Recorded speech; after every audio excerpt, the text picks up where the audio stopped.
મોગલ ને ભજતો હોય ને એને કોઈ દી વ્યાયામ ન કરવો, મારી માથે કોઈ દાણા નાખ્યા હોય, કોઈ તાંત્રિકતા કરી હોય.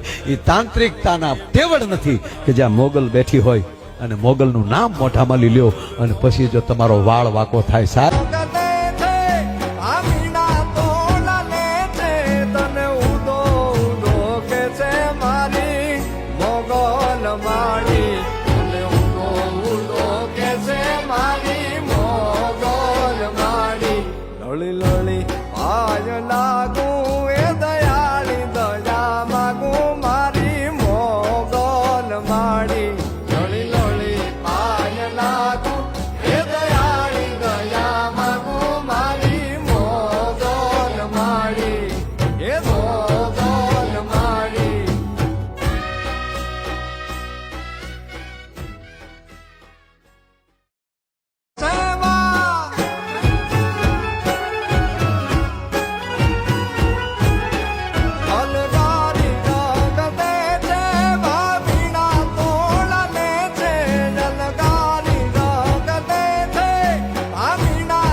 લળી લળી પાય લાગુ